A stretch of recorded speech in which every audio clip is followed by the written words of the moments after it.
Libras, welcome to my channel. We're going to be taking a look at the next 72-hour window in regards to what's going to be happening for you. If you do want to see future readings from me and you're not already subscribed and you would like to,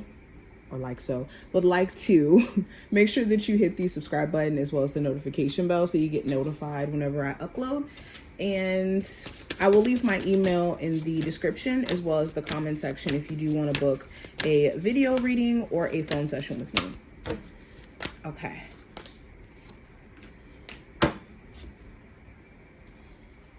All right, so let's go ahead and jump in. We're going to start with the actual spread and then we'll go into the oracle cards towards the end. So the first card is going to represent just the general energy for the 72-hour window. So we have the Two of Wands. So the Two of Wands talks about being at a crossroad where there's a decision that we have to make. And based off of that decision that you make is going to determine which direction you go in. So this could look different for my Libras. This could look different for you in the sense of this could be focused on your love life where you have two options. Romantically, I could date this person or I could date this other person, and knowing based off of who I choose is going to determine what my love life looks like long term. Or this could be within your career where you have two career options, two career paths. And depending off of what you choose, of course, you know that could lay out how much money you make long term, you know, your future happiness, stuff like that. So you're making some very critical decisions around what your future is shaping up to look like, essentially. Also, this talks about gauging someone else's actions. You could be looking at another love interest that you're dealing with and what they're choosing to do ultimately, especially if they have been giving you like mixed signals or energy where they seem in between a decision of what they want to do with the relationship. Now, going into career and finance specifically, I have the King of Wands. So there could be a fire sign who's significant within your career or a business partnership, an Aries, Sagittarius, or Leo. You could be looking at their work ethic or whether or not they're actually a good business partner. If this is somebody who you work with, it doesn't even have to be a fire sign. There could be someone who you're working with where they kind of irritate you in terms of their lack of either effort or how much they're expecting you to go out of your way when they're not matching your efforts or they don't recognize you trying already. The King of Wands also represents just motivation. There may have been things that were really annoying you and throwing you off of your A game, even distracting you to a sense.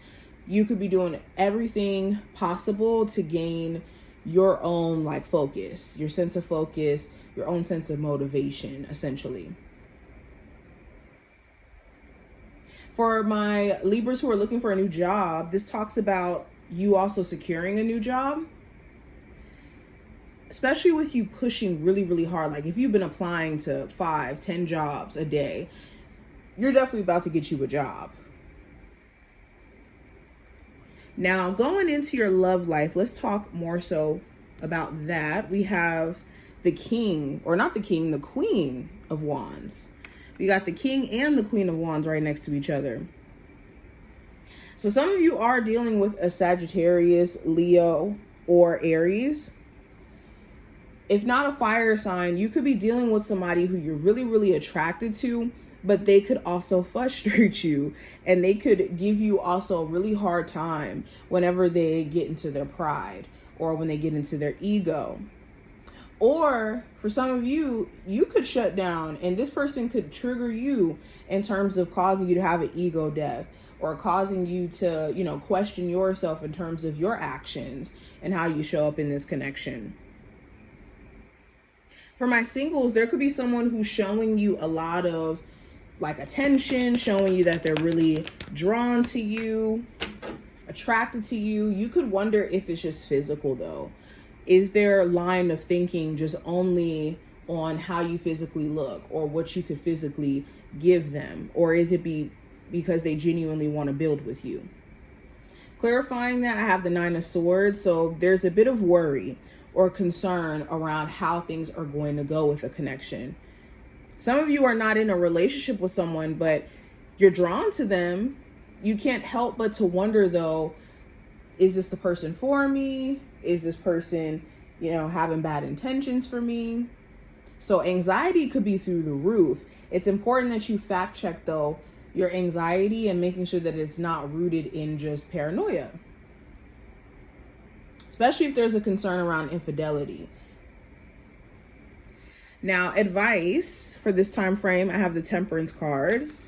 So it's important that you're being patient and letting your spiritual team work behind the scenes. The worst thing that you could do is interrupt your process in regards to what your spiritual team can do for you behind the scenes that you can't necessarily maybe handle your own.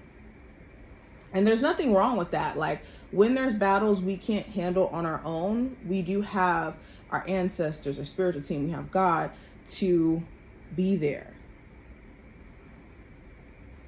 Another piece of advice is to work on your emotional well-being, making sure that outside of you taking care of your physical responsibilities, that you're actually taking care of your emotional self or your emotional needs and what your emotions are trying to tell you.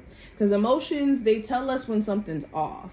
That's why with babies, when they're, babies, they can only communicate through their emotions. So they cry a lot, or, they may express happiness and all of the emotions on the spectrum. And as we get older, we hope to develop certain skills to where we can understand how we feel emotionally without acting it out. And that's what the Temperance card is asking you is to not act on emotion. Allow yourself to understand your feelings, though, and not just brushing it off to the side. Now, the challenge for this time frame, we have the 5 of Cups. So the challenge could be guilt. It could be, shaming yourself for certain decisions that you've felt like you had to make. Or this could be focusing on what you feel like you may have missed out on or what you may have lost.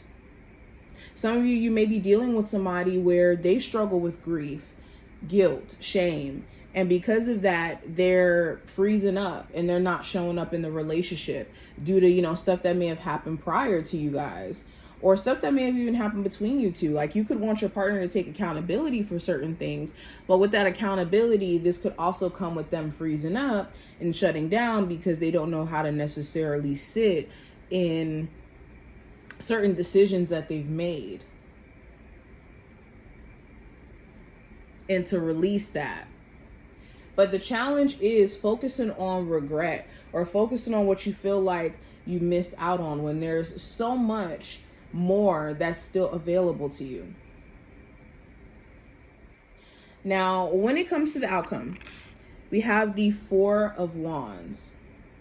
So the outcome of this time frame, if you have been making preparations to relocate or to move, you'll be either relocating during this time frame, or you'll be getting some news about you getting approved for a place, or the process is moving along when it comes to a relocation.